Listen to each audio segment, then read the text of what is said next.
Hi guys, welcome to Nila spicy sugar. Life is change one day. இந்த வீடியோவில் Saturday ஈவினிங்கில் இருந்து Sunday night வரைக்கும் என்னெல்லாம் பண்ணேங்கிறதா உங்கள் கூட ஷேர் பண்ண போகிறேன். இந்த வ்ளாகில் கோயில் கூட ஃபங்க்ஷனையும் ஆட் பண்ணியிருக்கிறேன். ஃப்ரைடேவே கோயில் கூட ஸ்டார்ட் ஆகிட்டு வீட்டு பக்கத்துலேயே டெம்பிள்னால் அங்கே வில்லுப்பாட்டு வச்சுருந்தாங்க. அதோட சவுண்டு வீட்டில் நல்லாவே கேட்டுட்டு இருந்துச்சு. ஈவினிங் போல் ஸ்நாக்ஸுக்கு ரோட்டு கடையில் செய்கிற பட்டாணி சுண்டல் தான் செஞ்சுருந்தேன். இதுக்கு ஆனியன், டொமேட்டோ, இஞ்சி, பூண்டு, பச்சை மிளகாயெல்லாம் சேர்த்து நல்லா மிக்சியில் போட்டு நல்லா அரைச்சிட்டு அதை ஒரு பேனில் ஆட் பண்ணிவிட்டு அது கூட ஸ்பைசஸ்க்காக நான் கொஞ்சோண்டு மஞ்சத்தூள், மிளகாத்தூள், மல்லித்தூள், கரம் மசாலா, சால்ட்டு எல்லாம் சேர்த்து நல்லா மிக்ஸ் பண்ணிவிட்டு கொஞ்சோண்டு தண்ணியும் சேர்த்து அதோட பச்சை வாடை போகிற அளவுக்கு நல்லா மிக்ஸ் பண்ணி விட்டுட்டேன். பச்சை வாடை போனதுக்கு அப்புறமா நான் வச்சுருக்கிற பட்டாணியும் அது கூட சேர்த்துட்டேன். இந்த பட்டாணி ஆல்ரெடி ஃப்ரோசனான பட்டாணி தான், அதனால் நான் டைரெக்டாகவே இது கூட சேர்த்துட்டேன். உங்கள்கிட்ட நார்மலான பட்டாணி இருந்துச்சு அப்படின்னா அதை அவிச்சிட்டு அதுக்கப்புறம் இது கூட சேர்த்துக்கோங்க.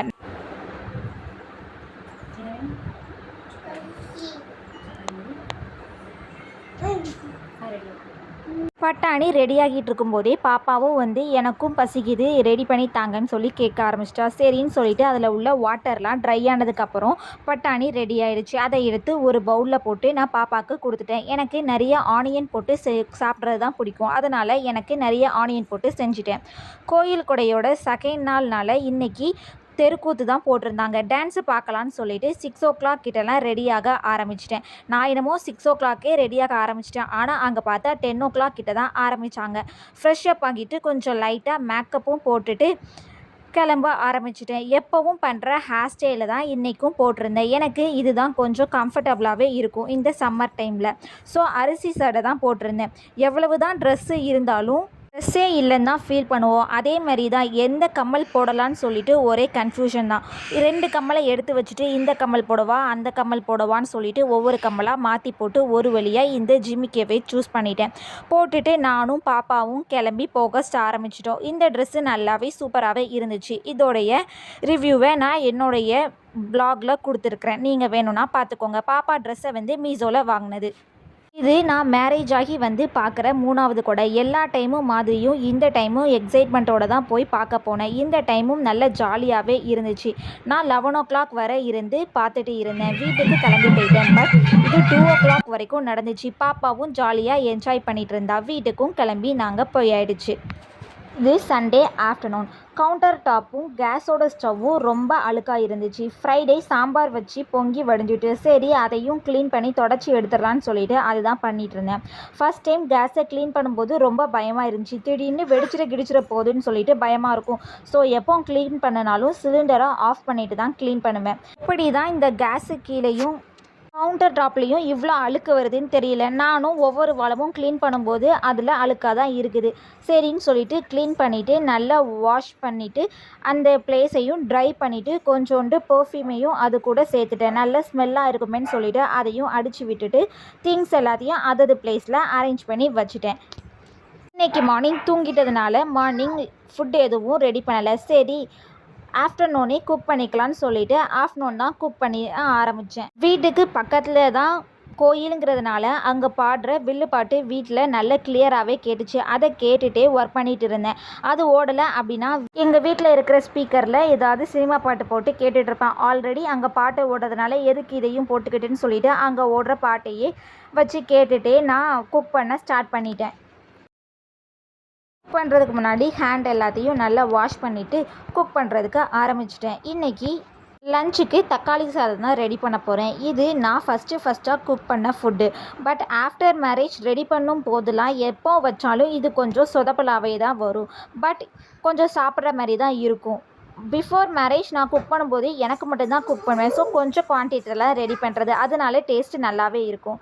இப்போது நான் பாப்பா ஹஸ்பண்டு எல்லாருக்கும் சேர்த்து குக் பண்ணுறதுனால கொஞ்சம் மோசமாகவே தான் வரும். இருந்தாலும் சைடிஷ் எல்லாம் வச்சு இதோட டேஸ்ட்டை நான் சூப்பராகவே கொண்டு வந்துடுவேன். ரைஸையும் சைடிஷோடு சேர்த்து சாப்பிட்றதுனால இதுக்கு டேஸ்ட்டு நல்லாவே இருக்கும். என்னோட அம்மா ஏதாவது ஊருக்கு போகிறாங்க இல்லை கல்யாண வீட்டுக்கு போகிறாங்க, நான் போகல அப்படின்னா நான் ப்ரிஃபர் பண்ணுறது அப்படின்னா இந்த தக்காளி சோறு தான். அந்த தக்காளி சோறு வச்சுட்டு நான் எக்கும் சைடில் வச்சு சாப்பிட்ருவேன். அப்போல்லாம் பண்ணும்போது இதோட டேஸ்ட்டு நல்லாவே வரும். அப்போது நல்லா இதை சாப்பிடும்போது குஸ்கா சாப்பிட்ட ஃபீலிங் வரும். ஆஃப்டர் மேரேஜ் இதை ரெடி பண்ணும்போது இதோட டேஸ்ட்டு எனக்கு பிடிக்கவே மாட்டுக்கு, ஏன் தான் தெரியல. அப்போது ரெடி பண்ண மாதிரி தான் இப்போவும் ரெடி பண்ணுறேன். பட் குவான்டிட்டி ஆஃப் ரைஸ் மட்டும் கொஞ்சம் அதிகமாக இருக்கிறதுனால மேபி அதோட டேஸ்ட்டு நல்லா இல்லாமல் இருக்கும். பட் நம்ம தான் சைட் டிஷ்ஷில் நல்லா பண்ணிடுவோம்னு சொல்லிவிட்டு இன்றைக்கி சைட் டிஷ்ஷுக்கு என்னோடய ஆல் டைம் ஃபேவரட் பொட்டேட்டோ வச்சு பொட்டேட்டோ சிப்ஸ் தான் ரெடி பண்ணேன். சைட்லேயே மீல் மேக்கரையும் பாயில் பண்ண விட்டுட்டேன். மீல் மேக்கரை வச்சு 65 தான் வைக்கலான்னு சொல்லிட்டு பிளான் வச்சுருந்தேன். பட் அது ஆல்ரெடி தான் நம்ம பொட்டேட்டோ வச்சு பொட்டேட்டோ சிப்ஸ் வைக்கிறோமே, சரி அதனால் நம்ம இப்போ மீல் மேக்கரை வச்சு கட்லெட் பண்ணலான்னு சொல்லிட்டு கட்லெட் தான் பண்ண போகிறேன். மீல் மேக்கரை பாயில் பண்ணி எடுத்துட்டு அதில் உள்ள தண்ணி எல்லாத்தையும் பிழிஞ்சி மிக்ஸி ஜாரில் ஆட் பண்ணிவிட்டு நல்லா அரைச்சிட்டு வந்துட்டேன். சைட்லேயே பொட்டேட்டோ சிப்ஸுக்கு பொட்டேட்டோயும் பொரிக்க போட்டுட்டு குக்கரையும் விசிலில் போட்டு வச்சுட்டேன். அரைச்சிட்டு வந்து மீல் மேக்கரை எடுத்து தனியாக எடுத்து வச்சுட்டு அதில் கொஞ்சம் கூட தண்ணி இல்லாமல் எடுத்துட்டு அது கூட ஸ்பைசஸுக்காக மிளகாத்தூள், மல்லித்தூள், கரம் மசாலா, கொஞ்சோண்டு சிக்கன் பொடி, அதுக்கப்புறம் கொஞ்சோண்டு மைதா, கார்ன்ஃப்ளவரு, இஞ்சி பூண்டு பேஸ்ட்டு இதெல்லாத்தையும் சேர்த்துட்டு நல்லா மிக்ஸ் பண்ணிவிட்டு கொஞ்சோண்டு அரிசி மாவும் முறுமுறுப்புக்காக சேர்த்துக்கிட்டேன். என்கிட்ட வந்து பிரெட் க்ரம்ஸ் இல்லை, அதனால் நான் அரிசி மாவையே சேர்த்து கட்லெட் ரெடி பண்ணுறதுக்காக வச்சுட்டேன். இது கொஞ்சம் ரெடி ஆகிறதுக்குள்ளே நான் உருளைக்கிழங்கையும் ஒரு சைடில் எடுத்து வச்சுட்டு நான் செஞ்ச தக்காளி சோறையும் ஓப்பன் பண்ணி பார்த்தேன். பரவாயில்ல, கலர்ஃபுல்லாக நல்லாவே இருந்துச்சு. சரி எப்படி இருந்தாலும் பரவாயில்ல, சைட் டிஷ்ஷை வச்சு சமாளிச்சிடலான்னு சொல்லிட்டு கட்லெட்டும் போட ரெடி பண்ணிட்டேன். தோசை தவாவில் கொஞ்சோண்டு ஆயில் ஸ்ப்ரே பண்ணிவிட்டு கட்லெட் ஷேப்பில் மீல் மேக்கரையும் ரெடி பண்ணி அது கூட வச்சு சுட்டு எடுத்துட்டேன். ஒரு சைடில் பொரிச்சு பார்க்கலான்னு சொல்லிட்டு அந்த பொட்டேட்டோ வச்சுருந்த எண்ணெய் மீதி இருந்துச்சு. சரி அதுலேயும் கொஞ்சோண்டு பால் மாரி ரெடி பண்ணி பொரிச்சு வச்சுட்டேன். தவாவில் போடுறத விட பொரிச்சு எடுக்கிறதோட டேஸ்ட்டு நல்லாவே இருந்துச்சு. பட் இருந்தாலும் நான் அந்த மாதிரி தான் ரெடி பண்ணி சாப்பிட்டது. இது போல் கிளம்பி இன்றைக்கி பாட்டு கச்சேரி அதை பார்க்கறதுக்காக கோயிலுக்கு கிளம்பிட்டோம். என் ஹஸ்பண்டு, நான், பாப்பா எல்லோரும் சேர்ந்து கோயிலுக்கு கிளம்பணும். எப்பவும் போல் நீட்டாக மேக்கப் பண்ணிவிட்டு வாட்சு எடுத்து கட்டிட்டு கோயிலுக்கு போயாச்சு. ட்ரெஸ்ஸும் மீஷோலேருந்து ஆர்டர் பண்ணதான் சூப்பராக கம்ஃபர்டபுளாகவே இருந்துச்சு. இன்னும் இப்போது ஹேரை விரித்து போட்டாச்சு. போகிற வழியெல்லாம் கடைலாம் இருந்துச்சு. ஒவ்வொரு கடையிலையும் எல்லாம் வாங்கி சாப்பிட்டுட்டு எல்லாத்தையும் பார்த்துட்டு அப்படியே போய் கச்சேரியில் உட்காந்தாச்சு. கச்சேரியில் நல்ல சினிமா பாட்டை கேட்குறோமோ இல்லையோ அங்கே சுற்றி இருக்கிறவங்க ஆடுறதை நல்லா பார்த்துட்டு எனக்கு பிடிச்ச ஸ்நாக்ஸ் எல்லாத்தையும் வாங்கிட்டு வீட்டுக்கு வந்துட்டேன். வந்ததும் நைட்டு போல் சாம கூட இருந்துச்சு. அதில் சூப்பராக கும்மி அடித்தாங்க. அதில் கேர்ள்ஸு பாய்ஸு எல்லோரும் சேர்ந்து கும்மி அடிச்சிட்டு இருந்தாங்க. சூப்பராக என்ஜாய் பண்ணி இன்றைக்கி கோயில் கூடயே பார்த்தாச்சு. நைட்டோட கோயில் கூட முடிஞ்சிருச்சு. கோயில் கூட இனிதான் சூப்பராக முடிஞ்சிருச்சு. நல்லா ஜாலியாக என்ஜாய் பண்ணியாச்சு. ஓகே, இன்னொரு வீடியோவில் பார்க்கலாம். உங்களுக்கு என்னோடய வீடியோ பிடிச்சிருந்துச்சுன்னா லைக் அண்ட் சப்ஸ்கிரைப் பண்ணுங்கள். டாட்டா, பாய் பாய்.